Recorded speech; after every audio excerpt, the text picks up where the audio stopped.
कैसे हैं आप सभी लोग। Welcome to the NEET UG in 10 channel. Yes, this great channel provides you bite size videos 10 minute के अंदर। मैं रोहित मालव आपका यहाँ पे स्वागत करता हूँ। 10 मिनट के अंदर हम यहाँ पर वो इंपॉर्टेंट कॉन्सेप्ट सीख लेते हैं जो कि हो सकता है कि घंटे डेढ़ घंटे की क्लास में भी ना सीख सकें। यस, तो बाइट साइज वीडियोस जो हम यहाँ पे प्रोवाइड कर रहे हैं उसके लिए लाइक तो बनता है, चैनल को सब्सक्राइब करना नहीं भूलें। चलिए शुरू करते हैं। मैं अपने बारे में बताता हूँ। I have done my BTech from IIT Roorkee. I belong to Kota. 8 years experience.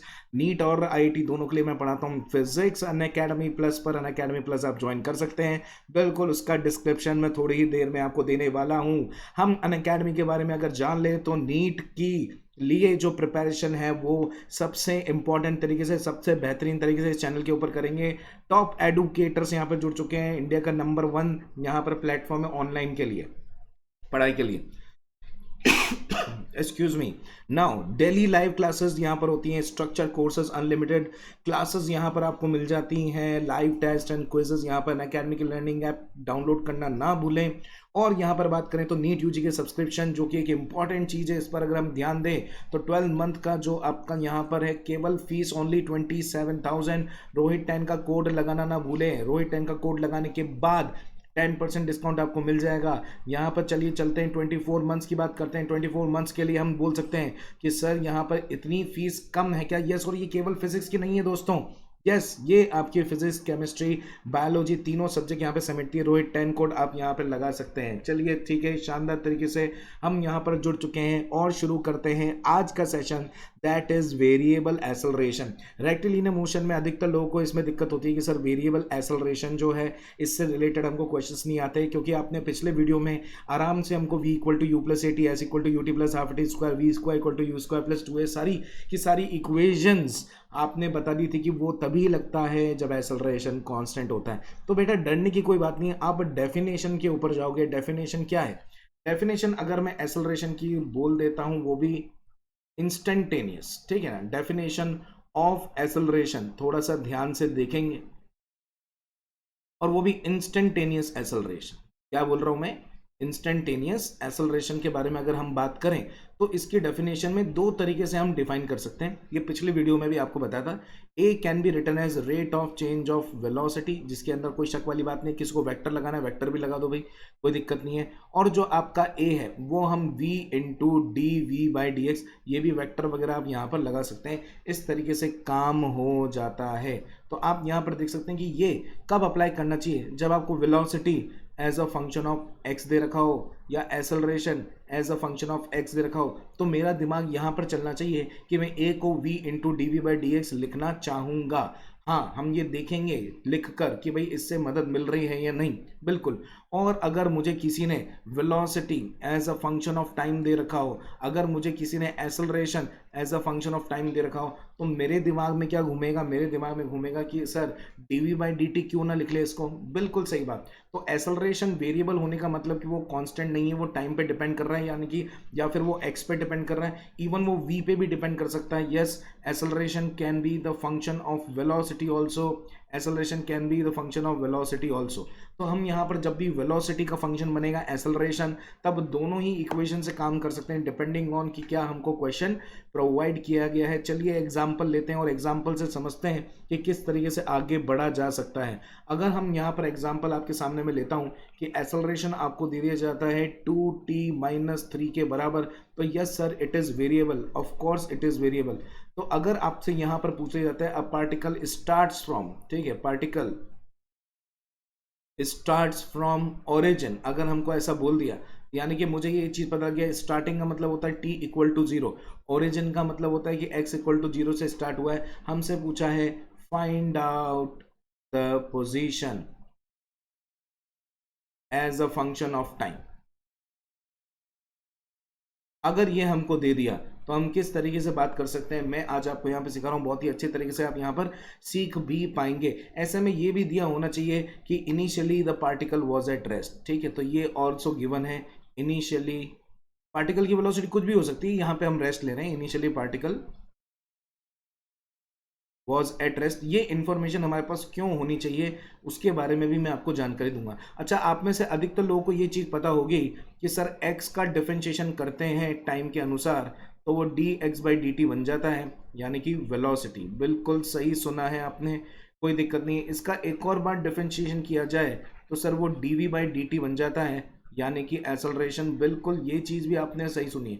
तो आपको ये चीज़ याद रखनी चाहिए कि डिफरेंशिएशन और इंटीग्रेशन उल्टे होते हैं। अगर मैंने एक्सेलरेशन का इंटीग्रेशन किया तो पहले मेरे को वेलोसिटी मिलेगी, और फिर मैंने वेलोसिटी का एक बार इंटीग्रेशन किया तो मेरे को पोजीशन मिलेगी। यस, यहीं पे दिमाग बना लो कि सर यहाँ पर 2 बार इंटीग्रेशन करना पड़ेगा क्या? हाँ, लेकिन वो कठिन नहीं है। आप इसको कठिन सोचने लग गए कि सर 2 बार इंटीग्रेशन करेंगे मेरी तो हालत टाइट हो जाएगी, पर ऐसा नहीं करना चाहिए आपको। आप आराम से लिखेंगे कि a की वैल्यू dv/dt होती है। यहाँ पे dv/dt क्यों लिख रहे हो सर, v dv/dx क्यों नहीं लिख रहे?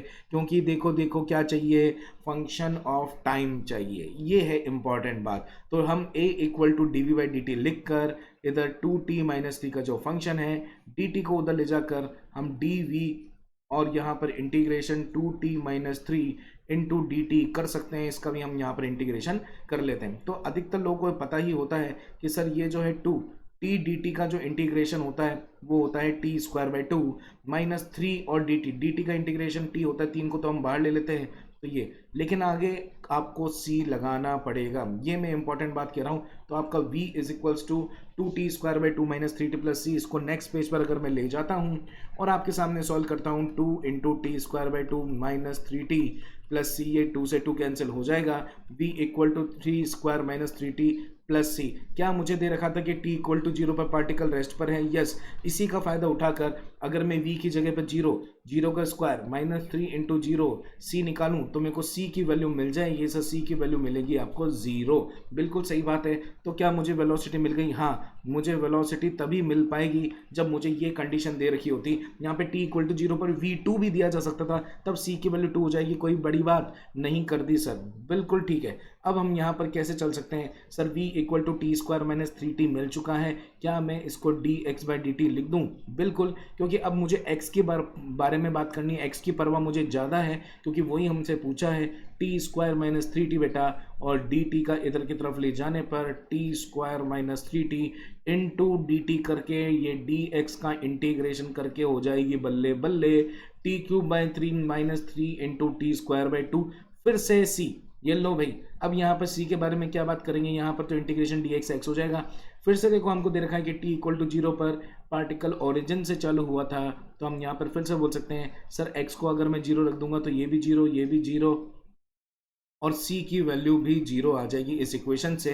तो finally we get what, t³ 3 -3t² 2 is the correct answer, x as a function of time. देखा आप लोगों ने कि यहाँ पर उतना कठिन नहीं है। आप यहाँ पर देख पा रहे हैं कि उतना ज़्यादा लेंदी भी नहीं है। कितने कम समय के अंदर, 1-2 मिनट के अंदर हमने यहाँ पर ये बात कर ली है। हम ये चीज़ समझ पा रहे हैं। अगर acceleration as a function of x दे दिया जाए तो उसके क्या यूज़ हो सकते हैं, वो भी चलो हम यहाँ पर डिस्कस कर लेते हैं। Let's say example a is equals to किसी ने 2x² दे दिया। अब हमसे पूछ लिया find velocity as a function of x, ऐसा बोल दिया। अब क्या करेंगे सर? पक्की बात है, एक्सेलरेशन को हम v dv/dx लिख देंगे और ये हो जाएगा आपका 2x²। dx को उठाकर उधर ले जाएंगे, 2x² into dx v dv। Sir ये करना जरूरी है क्या हम यहाँ पर v² equal to u² plus 2a से s की जगह पर x लिखकर फिर नहीं लिखा सकते? इनिशियल स्पीड मान लेते हैं कि इनिशियल स्पीड किसी ने हमको 0 दी थी, तो हम यहाँ पे 0 लिख दें। यहाँ पे 2 एक्सेलरेशन की वैल्यू चिपका दूं मैं 2x² और यहाँ पर x हो जाए ये v²। ये बेटा गलत हो जाएगा क्योंकि आपको पता है कि एक्सेलरेशन कांस्टेंट नहीं है। अरे हाँ सर, एक्सेलरेशन तो x पे डिपेंडेंट है। ये बात हमारी काफ़ी इंपॉर्टेंट हो जाती है। ये हो जाएगा आपका v² 2, ये 2x² dx। अगर मैं इसका इंटीग्रेशन कर दूंगा तो ये क्या हो जाएगा सर? ये हो जाएगा 2x³ 3। बिल्कुल सही समझे, ये हो जाएगा v² 2। इसमें भी लिमिट लगाना चाहे तो लगा सकते हैं। इस तरीके से हम क्वेश्चन सॉल्व कर सकते हैं, इसमें कोई शक वाली बात नहीं है। अगर आपको 2 को उधर ले जाना है तो हम ले जा सकते हैं, ये v² इधर रह जाएगा और ये हो जाएगा आपका 4x³ 3। और फिर उसके बाद ये v² - u², u की वैल्यू 0 दे रखी है तो हम बड़ी आसानी से बोल सकते हैं v square proportional to x cube, v proportional to x की पावर 3/2। आपने देखा होगा कि ऐसे ऐसे क्वेश्चन मार्केट में अवेलेबल हैं कि सर ये किसके प्रोपोर्शनल, वो किसके प्रोपोर्शनल, तो ये हम यहाँ पर देख पा रहे हैं। चलिए, तो आपने यहाँ पर आज क्या लर्न कर लिया, इसको जरूर रिवाइज करना। टाइम का फंक्शन हो या फिर आपका एक्स का फंक्शन हो, आप यहाँ पर बात कर सकते हैं। Yes guys, okay, thank you so much.